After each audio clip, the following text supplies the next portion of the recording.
Hi guys, welcome to Rithni world. നമുക്കപ്പോൾ ഇന്ന് കന്യാകുമാരിയിലേക്ക് പോയാലോ? അവിടെ പുതിയ ഗ്ലാസ് ബ്രിഡ്ജൊക്കെ വന്നേക്കുമല്ലേ. അപ്പോൾ നമുക്ക് പറ്റിയ ചില അബദ്ധങ്ങളും അത് നിങ്ങൾക്ക് പറ്റാതിരിക്കാനുള്ള ചില ടിപ്സും അതാണ് ഈ വീഡിയോയിൽ. നമ്മൾ രാവിലെ 6 മണിക്ക് തന്നെ യാത്ര പുറപ്പെട്ടു കേട്ടോ. നാഗർകോവിലൊക്കെ എത്തുന്നതിന് മുമ്പ് റോഡ് സൈഡിൽ തന്നെയുള്ള ഒരു സായി കഫേ, അവിടെ നിന്നാണ് നമ്മൾ ബ്രേക്ക്ഫാസ്റ്റ് കഴിച്ചത്. അത്യാവശ്യം നല്ല സ്പേഷ്യസും നല്ല വൃത്തിയുമുള്ള ഒരു ഹോട്ടൽ. ഫുഡും നല്ല ടേസ്റ്റ് ഉണ്ടായിരുന്നു, ബഡ്ജറ്റ് ഫ്രണ്ട്ലി ആയിരുന്നു. നമ്മൾ കന്യാകുമാരി എത്തി. 70 രൂപയുടെ ടിക്കറ്റ് എടുത്താൽ നമുക്ക് ഈ ഒരു പാർക്കിംഗ് സ്പേസിൽ കാർ സേഫായിട്ട് പാർക്ക് ചെയ്യാം. പിന്നെ ഒട്ടും സമയം കളയേണ്ട, പെട്ടെന്ന് തന്നെ വിവേകാനന്ദ പാറയിലേക്ക് പോകുന്ന ഫെറിയുടെ ടിക്കറ്റ് എടുക്കാനുള്ള ക്യൂവിലേക്ക് പോവാം. നമ്മൾ എത്തിയപ്പോൾ 9 മണിയായി, അതുകൊണ്ടായിരിക്കും ഇത്രയും വലിയ ക്യൂ. ഇവിടെ 2 ടൈപ്പ് ടിക്കറ്റാണുള്ളത്. 75 രൂപയുടെ സാധാ ടിക്കറ്റും 300 രൂപയുടെ സ്പെഷ്യൽ ടിക്കറ്റും. ഈ വലിയ ക്യൂ 300 രൂപയുടെ സ്പെഷ്യൽ ടിക്കറ്റിൻ്റെ ആണ് കേട്ടോ. 75 രൂപയുടെ ടിക്കറ്റിൻ്റെ ക്യൂ നമുക്ക് കാണാൻ പോലും പറ്റുന്നില്ലായിരുന്നു. ഇതായിരുന്നു ആദ്യത്തെ മിസ്റ്റേക്ക്. ഈ ടിക്കറ്റ് നമുക്ക് ഓൺലൈനിൽ എടുക്കാൻ പറ്റും. നമ്മൾ അതിനെപ്പറ്റി അന്വേഷിക്കാൻ മറന്നുപോയി. പിന്നെ കാലാവസ്ഥ വലിയ പ്രശ്നമില്ലാത്തതുകൊണ്ട് ഈ ഫാനൊന്നും കറങ്ങിയില്ലെങ്കിലും വലിയ ബുദ്ധിമുട്ടുണ്ടായില്ല കേട്ടോ. 300 രൂപയുടെ സ്പെഷ്യൽ ടിക്കറ്റിനുള്ള ഒരു പ്ലസ് പോയിൻ്റ് എന്തെന്നാൽ ബോട്ടൊക്കെ സെയിം തന്നെയാണ്. എന്നാലും ഈ ഒരു ക്യൂവിലേക്ക് ഫസ്റ്റ് വിടുന്നത് 300 രൂപ ടിക്കറ്റുകാരായിരിക്കും. ബോട്ടിലേക്ക് കയറാനുള്ള ക്യൂ ലേഡീസിനും ജെൻസിനും സെപ്പറേറ്റ് ആണ് കേട്ടോ. ഇപ്പോൾ ഒരു ബോട്ട് വരുന്നുണ്ട്. അവിടെ ഫ്രണ്ടിലൊരു ബോക്സ് കണ്ടോ? ആ ഒരു ബോക്സിലേക്കായിരിക്കും ഈ ബോട്ടിലെ ആൾക്കാർ അവരുടെ ലൈഫ് ജാക്കറ്റ്സ് ഊരി ഇടുന്നത്. അപ്പോൾ നമ്മൾ ഓരോരുത്തരും ആ ഒരു ബോക്സിൽ നിന്ന് തന്നെ ലൈഫ് ജാക്കറ്റ് എടുത്ത് ഇട്ടതിന് ശേഷമാണ് ബോട്ടിലേക്ക് കയറേണ്ടത്. നമ്മളിവിടെ വന്നിട്ടിപ്പോൾ 1.5 മണിക്കൂറായി കേട്ടോ. ബോട്ട് റൈഡ് ഒത്തിരി ടൈമൊന്നും ഉണ്ടായിരുന്നില്ല, ഒരു 10-15 മിനിറ്റ് അത്രേ ഉണ്ടായിരുന്നുള്ളൂ. ഇതായിരുന്നു ബോട്ടിൽ നിന്ന് നമുക്ക് കാണാൻ പറ്റുന്ന ഒരു വ്യൂ. വിവേകാനന്ദ പാറയിൽ എത്തിക്കഴിഞ്ഞിട്ട് നമുക്ക് ഓരോരുത്തർക്കും 30 രൂപയുടെ ഒരു ടിക്കറ്റ് കൂടി എടുക്കാനുണ്ട്. അതിനുശേഷം ഈ ഒരു ഏരിയയിൽ നമുക്ക് ചെരുപ്പ് ഫ്രീ ആയിട്ട് തന്നെ സൂക്ഷിക്കാൻ പറ്റും. അപ്പം നമ്മളിവിടെ ചെരുപ്പ് കൊടുത്തതിന് ശേഷം ഈ സ്റ്റെപ്പ് വഴി മുകളിലേക്ക് പോകാം. ഈ ഒരു വെള്ള പെയിൻ്റ് അടിച്ചേക്കുന്ന വഴിയില്ലേ, അതുവഴി പോയി കഴിഞ്ഞാൽ നമുക്ക് കറക്റ്റായിട്ട് ഓരോ സ്ഥലത്തും എത്താൻ പറ്റും കേട്ടോ.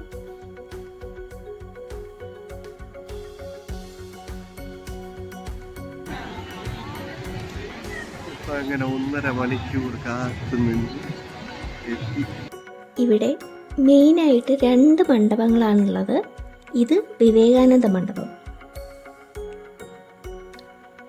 ഇത് ശ്രീപാദ മണ്ഡപം. ഇത് രണ്ടിടത്തും ഫോട്ടോഗ്രാഫി അലൗഡ് അല്ല കേട്ടോ. നമ്മുടെ ബോട്ടിലുണ്ടായിരുന്ന ആൾക്കാരെല്ലാം ഇവിടെ വന്നപ്പോൾ തന്നെ പെട്ടെന്ന് ഓടി ഗ്ലാസ് ബ്രിഡ്ജിലേക്കാണ് പോയത് കേട്ടോ. ഇതാണ് നമ്മളെല്ലാവരും കാണാൻ കാത്തിരുന്ന ഒരു ഗ്ലാസ് ബ്രിഡ്ജ്. നമ്മൾ ആ മണ്ഡപത്തിലേക്ക് കയറിയിട്ട് വന്നതുകൊണ്ടാണോ എന്നറിയില്ല, കുറച്ചൊരു തിരക്ക് കുറവുള്ളതുപോലെയായിരുന്നു. നമുക്ക് അത്യാവശ്യം ഒന്ന് കണ്ട് ആസ്വദിച്ച് നടക്കാനൊക്കെ പറ്റുന്നുണ്ടായിരുന്നു. ഇത് ഇന്ത്യയിലെ തന്നെ ആദ്യത്തെ കടലിന് മുകളിൽ കൂടെയുള്ള ഒരു ഗ്ലാസ് ബ്രിഡ്ജാണ്. നല്ല ഒരു എക്സ്പീരിയൻസ് ആയിരുന്നു കേട്ടോ. ഇനി നമ്മൾ തിരുവള്ളുവർ സ്റ്റാച്യുവിൻ്റെ മുകളിലേക്കാണ് പോകുന്നത്.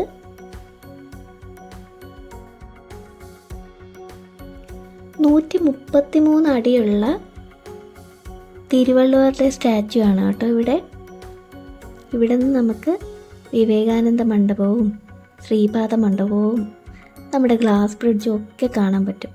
അവിടുത്തെ തിരക്ക് കണ്ടോ? ഇവിടെ നിന്ന് നോക്കിക്കഴിഞ്ഞാൽ നമ്മുടെ കന്യാകുമാരിയിലെ ആ ഒരു ചർച്ച്, കന്യാകുമാരി ക്ഷേത്രം, അങ്ങനെ ഒട്ടുമിക്ക ലാൻഡ്മാർക്സ് എല്ലാം നന്നായിട്ട് തന്നെ കാണാൻ പറ്റും.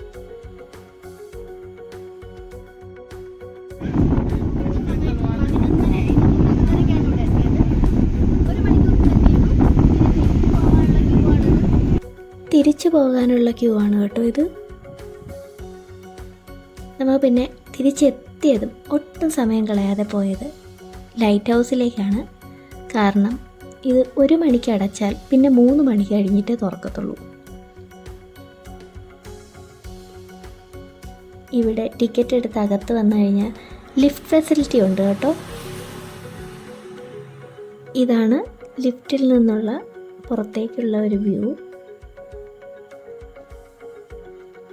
മുകളിലെത്തിക്കഴിഞ്ഞാലുള്ള ഒരു മനോഹരമായ ദൃശ്യമാണിത്. ഇവിടെ നിന്ന് നമുക്ക് കന്യാകുമാരി ഒരു സിറ്റി മൊത്തത്തിൽ തന്നെ കാണാൻ പറ്റുന്നുണ്ട് കേട്ടോ. പിന്നെ നിങ്ങൾക്ക് എത്രത്തോളം ക്ലിയർ ആവുന്നുണ്ടെന്നറിയില്ല, ആ ഒരു ഏരിയ മൊത്തം വിൻഡ് മിൽസ് ആണ് കേട്ടോ.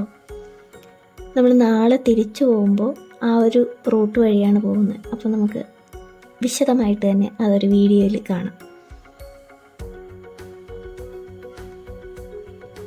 പിന്നെ ഉച്ചക്കത്തെ ഫുഡൊക്കെ കഴിച്ച് നമ്മൾ ഇവിടെ ഒരു എയർബിഎൻബി ബുക്ക് ചെയ്തിട്ടുണ്ടായിരുന്നു. യൂഷ്വൽ ഹോട്ടൽ റൂംസ് ഒന്നും വേണ്ട, ഇവിടുത്തെ ഒരു മോഡൽ ഒരു വീട് പോലെ തന്നെ മതി എന്നുള്ളൊരു ഡിസിഷനായിരുന്നു. അപ്പോൾ നമ്മൾ അങ്ങോട്ട് പോകുന്ന വഴിയാണിത്. ഇതായിരുന്നു ആ ഒരു എയർബിഎൻബി. ഒരു കുഞ്ഞ് സെറ്റപ്പാണ്. ഒരു ചെറിയ ഹോൾ, ഒരു ബെഡ്റൂം ആൻഡ് ഒരു ബാത്റൂം, അത്രേ ഉള്ളൂ. വൈകിട്ട് കുളിച്ച് ഫ്രഷായി ആ ഒരു ബീച്ച് റോഡിലൂടെ നടന്ന് നമ്മൾ പോകുന്നത് കന്യാകുമാരി ക്ഷേത്രത്തിലേക്കാണ് കേട്ടോ.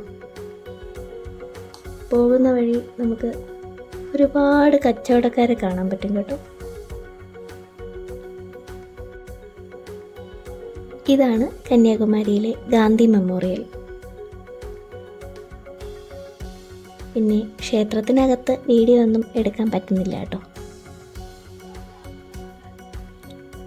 ഇത് പ്രത്യേകിച്ച് കാര്യമൊന്നും ഉണ്ടായിട്ടല്ല, എന്നാലും കൗതുകത്തിൻ്റെ പേരിൽ വെറുതെ ഒരു തമാശയ്ക്ക്, അത്രേ ഉള്ളൂ.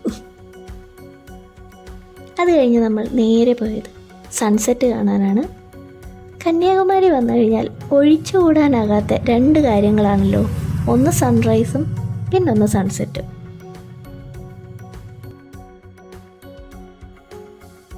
സൺസെറ്റ് കണ്ടു കഴിഞ്ഞ് നമ്മൾ വെറുതെ കുറച്ച് നേരം ആ ഒരു ഏരിയയിലൊക്കെ ഇങ്ങനെ നടന്നു. അത് കഴിഞ്ഞ് നമ്മൾ പോയത് കന്യാകുമാരിയിലെ തന്നെ ഒരു ചർച്ചിലേക്കാണ്. നല്ല പീസ്ഫുൾ അറ്റ്മോസ്ഫിയർ ആയിരുന്നു കേട്ടോ അവിടെ.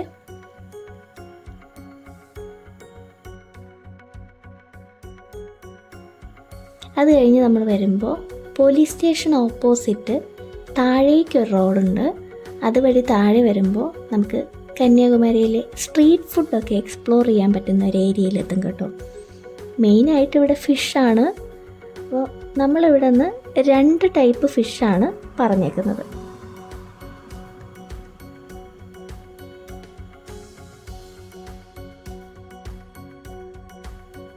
ഇതാണ് അടുത്ത അബദ്ധം. നമ്മുടെ ഗ്ലാസ് ബ്രിഡ്ജില്ലേ, അവിടെ രാത്രിയിൽ ലേസർ ഷോ ഉണ്ട് കേട്ടോ. നമ്മളത് മിസ് ചെയ്തു. ഫുഡൊക്കെ കഴിച്ച് നേരെ റൂമിലേക്ക്. പിറ്റേന്ന് രാവിലെ എണീറ്റ് സൺറൈസ് കാണാൻ പോവുകയാണേ. 6:30 മണിയേ ആയിട്ടുള്ളൂ. 6:40 സൺറൈസ് ടൈം കൊടുത്തേക്കുന്നത്. കുറച്ച് നേരത്തെ വന്ന് ഒരു പെർഫെക്റ്റ് സ്പോട്ടൊക്കെ കണ്ടുപിടിച്ച് അവിടെ നിൽക്കുവാണ്.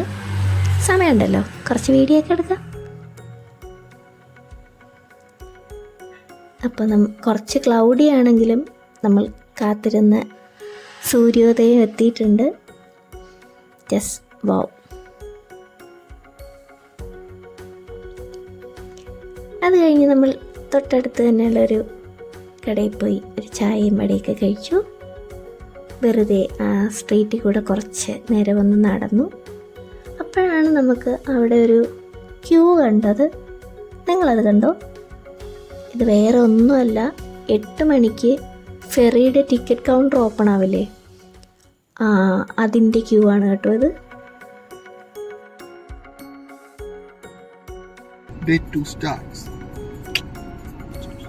യെസ്, നമ്മുടെ അടുത്ത ദിവസത്തെ തിരിച്ചുള്ള യാത്ര തുടങ്ങിയിരിക്കുകയാണ്. ഞാൻ ഇന്നലെ ആ ഒരു ലൈറ്റ് ഹൗസിൻ്റെ മുകളിലെ വ്യൂ കണ്ടപ്പോൾ പറഞ്ഞില്ലേ ഈ ഒരു ഏരിയ ഫുൾ വിൻമിൽസ് ആണെന്ന്. ഇത് ഇന്ത്യയിൽ തന്നെ ഏറ്റവും വലിയ ഓപ്പറേഷണലായിട്ടുള്ള ഓൺഷോർ വിൻമിൽ ഫാമാണ് കേട്ടോ. മുപ്പന്തൽ എന്ന് പറയുന്ന ഒരു ഏരിയ ആണിത്. ഈ ഓരോ വിൻമിൽസും നല്ല സൈസ് ഉണ്ട് കേട്ടോ. നിങ്ങൾക്കത് വീഡിയോയിൽ എത്രത്തോളം മനസ്സിലാവുന്നുണ്ടെന്ന് എനിക്കറിയില്ല. റോഡൊക്കെ നല്ല അടിപൊളിയാണ്, പക്ഷേ ഇത് കണ്ടില്ലേ, അതുകൊണ്ട് അത്ര സ്പീഡ് വേണ്ട. നമുക്ക് ഇവിടെ ഏതൊരു സൈഡിലേക്ക് നോക്കിയാലും വിൻമിൽസ് തന്നെയാണ് കേട്ടോ, എത്ര ദൂരത്തായാലും.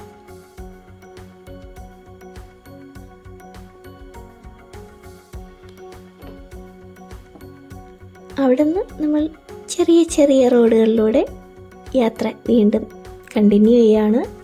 ഏതൊക്കെയോ ഗ്രാമത്തിലൂടെയൊക്കെ നമ്മൾ പോകുന്നുണ്ട് കേട്ടോ. അത് കഴിഞ്ഞ് നമ്മൾ എത്തിയത് മാതുർ അക്വാഡക്റ്റിലാണ്. ഇവിടെ എൻട്രി ടിക്കറ്റ് ഉണ്ട്. നമുക്ക് അകത്തേക്ക് പോകാം. ഈ ഒരു ഏരിയയിലൊന്നും നമുക്ക് ഒന്നും തോന്നുന്നില്ല, പക്ഷേ കുറച്ച് മുന്നോട്ട് വരുമ്പോഴേക്കും നമുക്ക് മനസ്സിലാവും നമ്മൾ എത്രത്തോളം ഹൈറ്റിലാണ് നിൽക്കുന്നതെന്ന്. വീഡിയോയിൽ അത് എത്ര മനസ്സിലാകും എന്ന് എനിക്കറിയില്ല, പക്ഷേ നല്ല ഹൈറ്റിലാണ്. അത് ഈ ഒരു വ്യൂ കാണുമ്പോൾ ചിലപ്പോൾ നിങ്ങൾക്ക് മനസ്സിലാവും. നമ്മുടെ ആ ഒരു ഐ ലെവലിൽ വേറെ ഒരു ഒബ്സ്ട്രക്ഷൻസും ഇല്ല, ഒന്നും തന്നെ അത്രയും ഹൈറ്റിൽ ആ ഒരു അത്രയും വലിയ ഏരിയയിലില്ല. അതുകൊണ്ട് തന്നെ ഹൈറ്റ് പേടിയുള്ളവർക്ക് ഞാൻ ഈ ഒരു സ്പോട്ട് സജസ്റ്റ് ചെയ്യത്തില്ല കേട്ടോ. അവിടെ നമ്മൾ വീണ്ടും യാത്ര തിരിച്ച് ട്രിവാൻഡ്രം സൈഡിലേക്ക് പോവുകയാണ് കേട്ടോ. നമ്മളിപ്പോൾ ഉച്ചയ്ക്ക് ഊണ് കഴിക്കാൻ എത്തിയിരിക്കുന്നേ ഭയങ്കര വൈറലായിട്ടുള്ള ഒരു കടയാണ് കേട്ടോ, അക്ഷയപാത്രം. കട തുറക്കുന്നതിന് അരമണിക്കൂർ നേരത്തെ എത്തിയത് കൊണ്ടാണ് നമുക്ക് ഈ സീറ്റ് കിട്ടിയത്. പിന്നെ ഊണിൻ്റെ കൂടെ അവിടെ ഇരിക്കുന്ന ആ ഒരു നാടൻ കോഴിപ്പരട്ടും ഈ ഫിഷ് ഫ്രൈയും ഒക്കെ ഉണ്ട്. നമ്മൾ കഴിച്ചിട്ട് ഇറങ്ങിയപ്പോൾ അടുത്ത സെറ്റ് കയറാനുള്ള ആൾക്കാരുടെ ക്യൂ ആണ് ഇത്. പിന്നെ നമ്മൾ കുറച്ച് നേരം ഇവിടെ ഇങ്ങനെ റിലാക്സ് ചെയ്ത് കാറ്റൊക്കെ കൊണ്ടിരുന്നു. അതിനുശേഷം വീണ്ടും വീട്ടിലേക്കുള്ള യാത്ര. അപ്പോൾ ഈ വീഡിയോ ഇത്രയേ ഉള്ളൂ. ചെറിയൊരു ട്രിപ്പായിരുന്നു. പിന്നെ ഞാൻ പറഞ്ഞ കാര്യങ്ങളൊക്കെ ഓർമ്മയുണ്ടല്ലോ. നിങ്ങൾ പോകുമ്പോൾ ഈ അബദ്ധങ്ങളൊന്നും കാണിക്കാതിരിക്കുക. അപ്പോൾ ഇതുപോലുള്ള ചെറിയ ചെറിയ വീഡിയോസുമായിട്ട് നമുക്ക് ഇനിയും കാണാം. അപ്പോൾ അതുവരെ Tata. See you in our next video. Thanks for watching. Bye bye.